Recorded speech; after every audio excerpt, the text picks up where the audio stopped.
वैसे तो मोदी सरकार अपनी नीतियों का ढोल पीटती रहती है। अपने हर भाषण में पीएम मोदी बड़े बड़े दावे करते नजर आते हैं, लेकिन अब उनके दावों की सारी पोल खुल गई है। भारत की जीडीपी ग्रोथ के आंकड़ों ने मोदी सरकार पर गंभीर सवाल खड़े कर दिए हैं। अमीर गरीब के बीच बढ़ती खाई ने देश के विकास पर सवालिया निशान लगा दिए हैं। तो क्या खुलासा हुआ है, जानने के लिए देखिए ये रिपोर्ट। मोदी सरकार के विकास के दावों पर पानी फिर गया है। देश के विकास के ताजा आंकड़े सरकार के दावों को साफ तौर पर झूठा बताते हैं।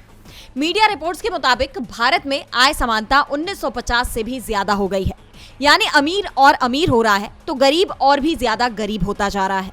यानी मोदी सरकार की आर्थिक विकास की नीतियां केवल एक ही समूह के लोगों को फायदा पहुंचा रही है। इसके साथ ही ये भी साफ हो जाता है कि देश में सामाजिक और आर्थिक असमानताएं अब पहले से कहीं ज्यादा गहरी हो चुकी है।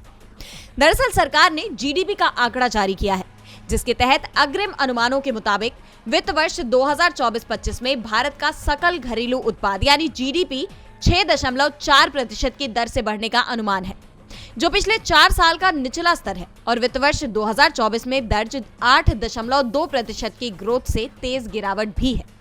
इसके साथ ही आरबीआई ने भी अपने अनुमान को पहले के 7.2% से घटाकर 6.6% कर दिया है।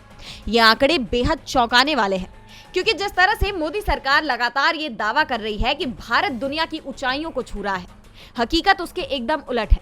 भारत की ग्रोथ गिरती दिखाई दे रही है। ये सरकारी आंकड़े एक चुनौतीपूर्ण आर्थिक परिदृश्य की तरफ इशारा करते हैं। विपक्ष पहले से ही बढ़ती महंगाई और गरीबी को लेकर सरकार पर हमलावर है और अब इन आंकड़ों ने विपक्ष को एक और मौका दे दिया है।